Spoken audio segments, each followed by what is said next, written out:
Mga ka-sisters, magtatanim ako ng talbos ng kamote. Malapit lang dito sa kubo. Kasi nga pag nagluto kami ng agad-agad ay may makuhaan agad tayo ng talbos ng kamote. Kahit araw-araw pa yung mga ka-sisters niluluto yung saluyot, parang hindi nauubos. Sobrang dami. Kaya papalitan natin siya ng talbos ng kamote. Tanggalan ko lang yung mga dahon na old na, yung lumang dahon ng talbos ng kamote, kasi ito ay hiningi ko lang sa talipapa na hindi na nabibili ng tao. Ay nahinayang ako, ay ito itatanim na lang natin kasi mas masarap yung talbos ng kamote din ilagay sa sinabawang isda na may kalamansi. So, isama na natin yan sa pagtanim. Kailangan natin magsuot ng glove para mas mabilis ang ating trabaho. Yung ating glove ay gamit na. Ginamit ko ito sa paggamas ng palay. Hindi pa naman sira. Yung mga walang butas lang na dahon. Holy is the name.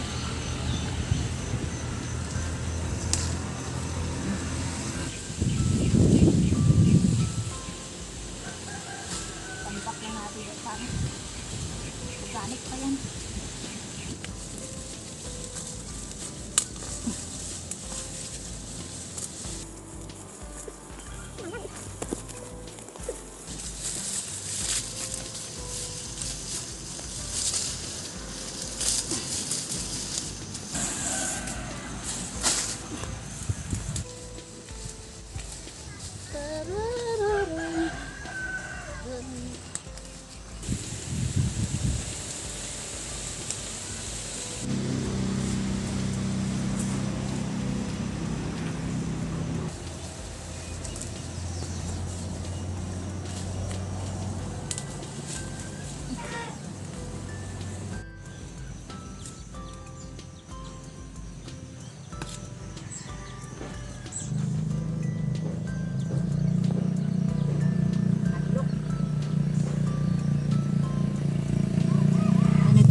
Kailangan mo talagang magtanim dahil hindi ka na mapapagod sa pagdidilig.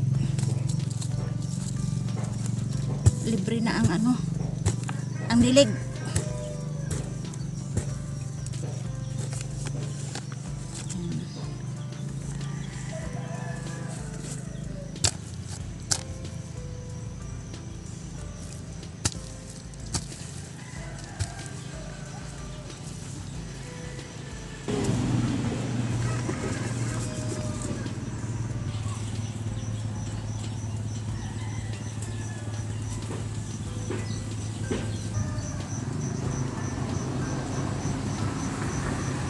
Dati kong tinanin tubo, pero kaunti lang. Ito yung malapad ang tambusan, kahit anong luto ay pwede mo daw.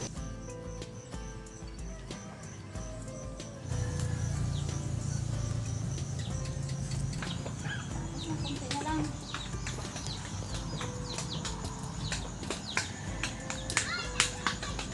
Ito, ibaon natin yan kasi patula.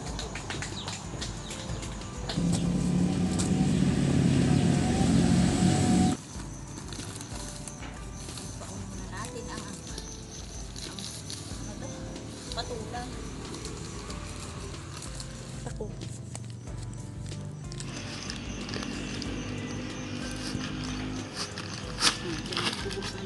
Puno na ng Pep. Yun. Tadyak eh.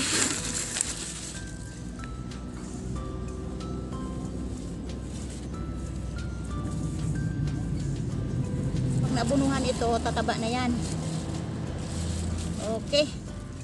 Matapos nga pala mga ka-sister ako magtanim ng talbos kamote dito malapit sa aking kubo-kubo ay pumunta naman ako sa isang kubo ko na medyo malayo ito sa aking bahay.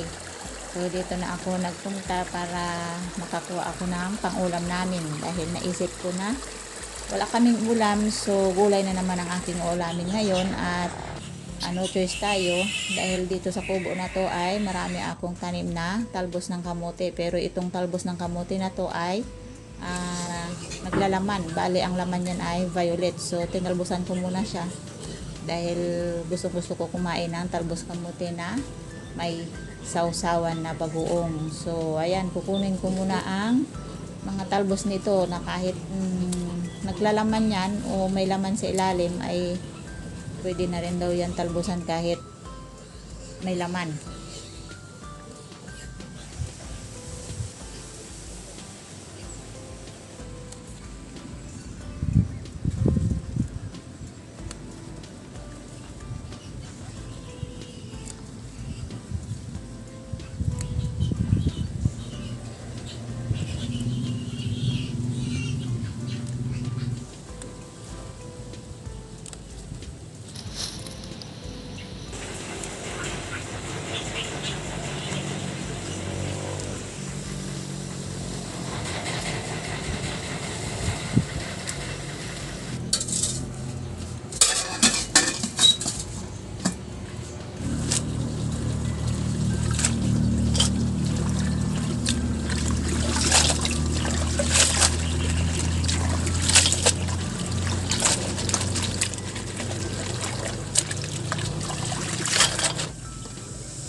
Kumulo na yung tubig, ilagay natin yung talbos kamote.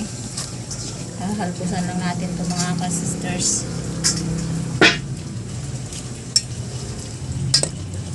Half-cook lang yung pagkaluto ng talbos para masarap. Ayan, half-cook lang.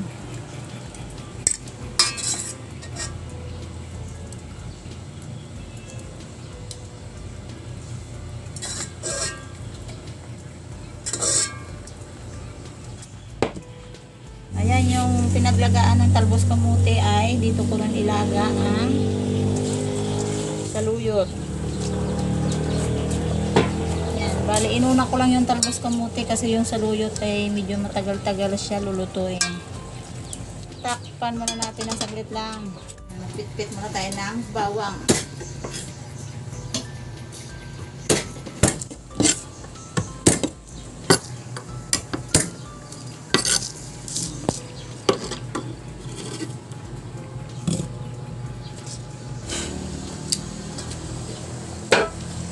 Ayan ang ating saluyot, lutong-luto. Talagang kainaman ang pagkaluto. Ihalo na lang natin siya dito sa talbos kamote na nilaga. Dahil pareho lang naman silang nilaga mga ka-sisters. Ayan, pinagkaiba lang ng saluyot is madulas. Yan, magigisa muna tayo mga ka-sisters. Mga ka-sisters, yung bagoong na halos 1 taon higit na. Ayan. Dati puno ito ay hanggang dyan na kasi pag wala talagang ulam, ito yung inuulam namin. Hindi naman tayo pwedeng magpalaot mga ka-sisters kasi may bagyo, sobrang lakas. At no choice tayo. So bagoong ang ating pupuntahan. Kaya gagawin ko dito sa bagoong ay igigisa ko lang mga ka-sisters. Ito na yung bagoong na talaga namang ang tagal ng panahon na. Kapadalawang taon na ito mga ka-sisters ang bagoong ko. Pero napakasarap pa rin. Isa tayo ng bawang. Bali yung bawang hindi ko na binalatan yung bawang mga ka-sisters para dagdag aroma pa yung pinakabalat niya. At napakabango.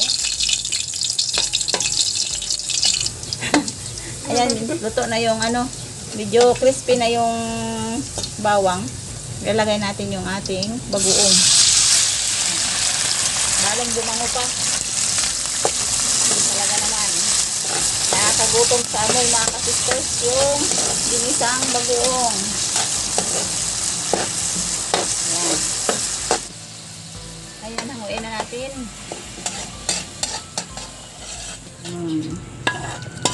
Bago itong bagoong mga ka-sisters, hindi natin maubos sa isang kainan. Okay. Itago natin ang iba. Yan. Talaga namang said na said sa kawali. Bale, magkakamay lang ako mga ka-sisters. Ayan. Ang dami tayo no yan. Sobra. Meron tayong dating ulam natin. Yung Ayan. ampalaya. Yung ulam namin kanina. Yung ampalaya. May itlog. Sorry, I'm not the vibes. Tapos, ayan. Dami naming ulam, oh. Meron kaming, ang tawag dito? Meatloaf? Ano to? Putlong? Putlo. Putlong. Ayan. Aya. Gusto na aya yan. Thank you. Pero, masarap pa rin yung ano, Gulay. gulay na may bagoong. Pengi nga ako, ma. Saluyot o kwan? Labos ka munti lang. Tapos kamuti lang? Akin yung saluyot. Thank you. Init. Init. Tubig. Nag-init akong tubig. Nakape. Walang kape. Kamayin ko na, tayo lang naman tatlo ang kakain. Ubos na. Ha? Ubos lang. Ubos na ang kape. Kaya dito na tayo sa gulay. Yan. Ito yung bagoong na may, ayan o, may kalamansi. Kain Pakasarap. mga ka-sister. Simple lang mga ka-sisters. Dami kasing trabaho mga ka-sisters. Hindi ako masyadong makapag luto talaga ng magarang luto ba? Magarang luto talaga. Napakawalan pati dito. Bukod sa malakas ang alon, hindi kami makapangisda. Kaya tiis kami sa mga ganito, yung mga gulay-gulay.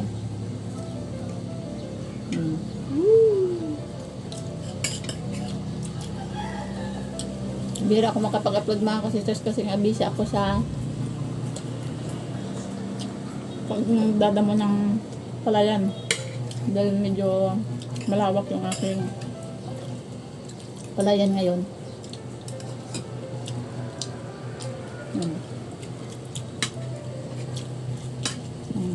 Magkasarap. Sarap yung bagoong. Kain yan kay Lola. Yan. Ito ang ulam mga ka-sisters na kapag dumating yun talagang ang tawag dito sa amin ay tigkiriwi. Yung talagang hirap na hirap. Wala kang basta-basta makuha na ulam. So kapag may bagoong ka talagang in-stock. Ayun ang benepisyo ng marami kang bagoong na in-stock. Lalo kung marami kang gulay na tanim. Grabe. Pwede sa salong. May bawang yan nga. Masarap. Kaya pa. Dun isa. Ano sibuyas ya? Gusto ko sibuyas ya? Papak sibuyas. Ano ko pa ka din, ma? Papak mo na ako sibuyas.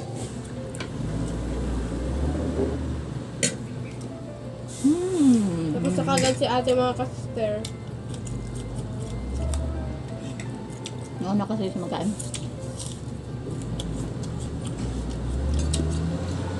Sarap yung niluto.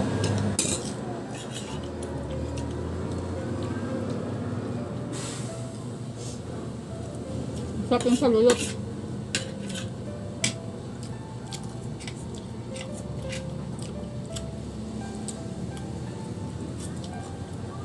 Mga kapatid ko mga sisters, kapag mag-ulam silang saluyot, dito yan sila kumukuha ng saluyot sa garden ko.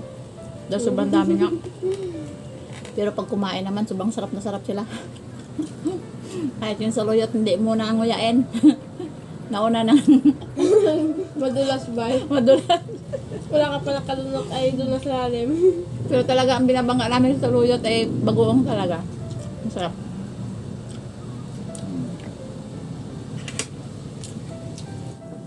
Dito kami nakain sa aming kusina na kusinang ultimatum. May ganun ba? Siyempre, pag nag-ulan, dito na. Pag umuulan sa labas mga kasisir, dito na kami sa aming kusinang pang ultimatum. Tapos pag sobrang init naman doon sa labas. Pag sobrang init, doon naman kami sa labas.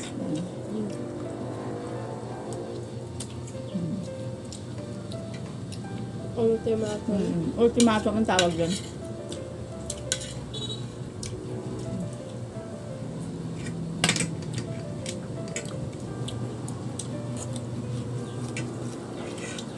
Bagyuhin dito sa aming mga sisters. Bahang baha. Yung bagyong kaning. Daming